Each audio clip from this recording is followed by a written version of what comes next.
that his contemporary in Philadelphia made with the quarterback taking one pick after Jared Goff, which is they paid him too early. There is no rule that says you have to pay your quarterback after year 3.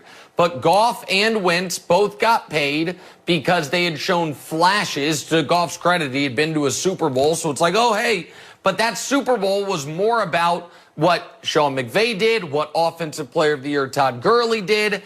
And as that team has gotten worse and as they've had to move on from some of those guys, I think Goff is shown to be very limited.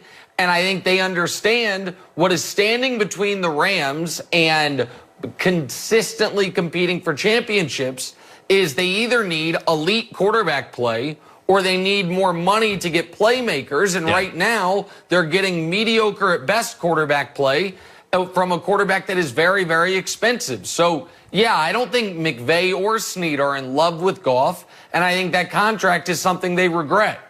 Brady Belichick, I'm not saying it is for sure, but 8 years without Brady, Belichick's got 6 losing seasons and a 7th with no playoffs. Justin Timberlake left in sync and immediately flourished. In sync is irrelevant. Is Bill Belichick Lance Bass in a hoodie? Well, listen, I'm not an in-sync historian, but I was listening to the opening monologue, and I don't know if you did this on your own or if the ever-valuable and indispensable Joy Taylor got in your ear during the break. I'm glad you are now focusing on the in-sync thing and you've left Destiny's Child aside, because Kelly Rowland would tell you, I've been a superstar for a decade, and Michelle has done great things in the gospel industry while Beyonce's gone on to, obviously, the greatest living American, Beyonce Knowles Carter. But that's not the point. I do think this. I do think that Bill Belichick, all of a sudden, needs to make another Super Bowl. I can't believe I'm saying that. I do think he's the best coach of all time, but when they broke up, I think the expectation was, well, fair or not, Belichick is going to look better a decade from now because Brady, it's not like he's going to win another championship. It's not like he's going to make another Super Bowl, and Belichick's going to have another 10 years to coach if he wants it. But now, Brady immediately did make a Super Bowl. I don't think he'll win it, but obviously it's possible. And Belichick's team was not good. And all those things, and we know all the rules, we know all we coach our guys not to dive for the pylon, and we're never penalized. And what we saw is that's great. That gets you about 6 wins if your quarterback doesn't play well. So I don't think Belichick's legacy is like shaky, but I do think Brady thriving at this level has made it to where that at the very least he needs to make a couple more conference championship games, or there will always be the, yeah, but without Tom, what did we see him do? I think it's fair. So Aaron Rodgers, star quarterback's words are powerful. A little bit of a light the fuse, and everybody try to put it out before it blows up now, where everybody's backtracking. And I said about 30 minutes ago, or 15 minutes ago, I said, listen, Eli Manning, Tom Brady and Russell Wilson are so boring. But they have a sounding board to go home to if they're frustrated. You and your wife, me and my wife. I can go to my sister. I can go. Aaron's single, got no kids, not particularly from what I read close with his family. He's a superstar in a tiny, tiny town. I doubt he has a magnificent social circle in Green Bay. And I think to myself, well, maybe the sounding board is the media. Like, where's he going to go? Like, if I'm frustrated, it's not healthy to bottle it up. If I didn't have my wife, Joy Taylor would be literally like running from me down the halls as I'm upset with this. Don't we have an argument to be made is, Aaron, it's healthier for Aaron to tell everybody what he feels. He didn't have a sounding board at home. I think that is a very interesting point, and I'm not even necessarily disagreeing with it, but I think in this specific instance, it might be a little more simple than that, because what we did, Aaron goes on with McAfee every week, and they seem to have a great relationship, be legitimate friends, and so you would think he would use that maybe as his media sounding board. You know how much I like Aaron and how much I've defended Aaron, but I think this was a little more calculated than I'm just doing improv here, because he mentioned Aaron Jones, who is an unrestricted free agent after this year. Lindsley, who's a free agent now.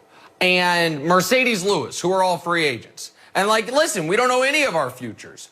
But Aaron's obviously not a free agent. In fact, he's got 3 years left on his deal.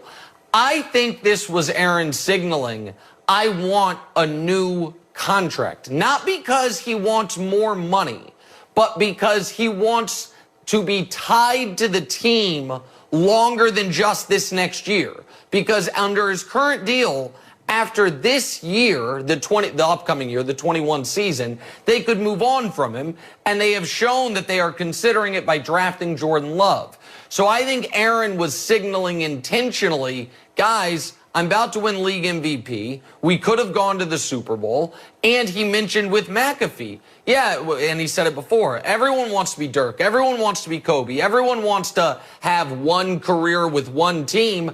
I think he's trying to press a point of leverage a bit, Colin, to try to see if Green Bay will redo or restructure his deal to where it is very painful for them if they want to move off of him, because I don't think he wants to go anywhere. So I see all these questions I could ask you. I want to go off the script here because we were talking. No. We were talking. Oh, okay. Yeah. We were talking off the air, and I thought this was interesting. So you were the first person in the American media that I remember about 6, 7 years ago that said, LeBron's actually better than Michael.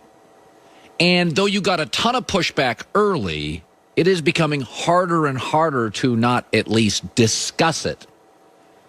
You said something during the break to be about Mahomes and Brady. I think it's worthy of public dissemination. Please go ahead. Okay, so I'll do this quickly because then there is something I need to say to you. Right. Look, if Mahomes wins a week from Sunday, if he loses, it's 7-1 Brady, and that's a very, very hard mountain to climb.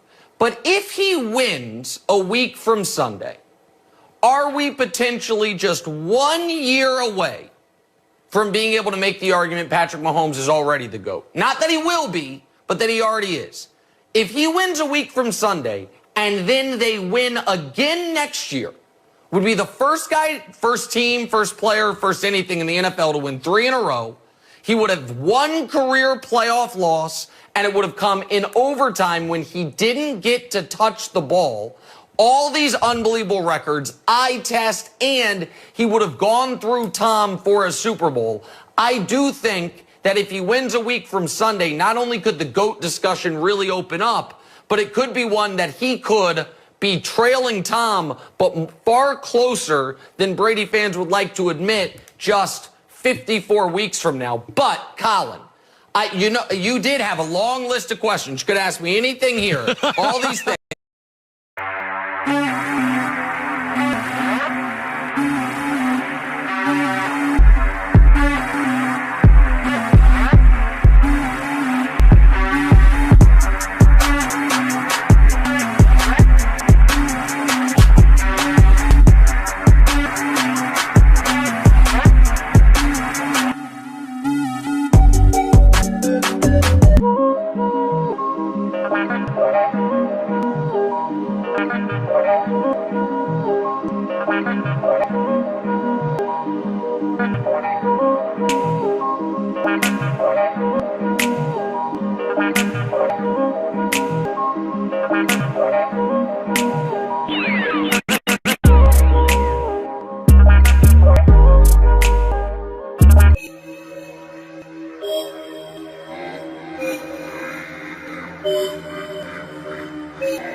I had to listen to quarterback face bracket. I'm taking Josh Allen. The Bills are at the top of herd hierarchy. The Bills Mafia, this, that. I got sprayed in the face, literally and figuratively, with ketchup and mustard because of this, your love for the Bills. Yeah. And then my team trounces them, embarrasses them, de-pantses them for 3.5 hours on national television. And you're not going to ask me about it? We're not going to have that talk? There's nothing? We're going to pretend it didn't happen? We're just going to move on? Okay, were the Bills pretenders? Well, I mean, halfway. They were little pretenders. They were a little pretend, a little make-believe, a little realism. Like when you tell your kid a bedtime story. It's like part of this is real, but part of this is fake.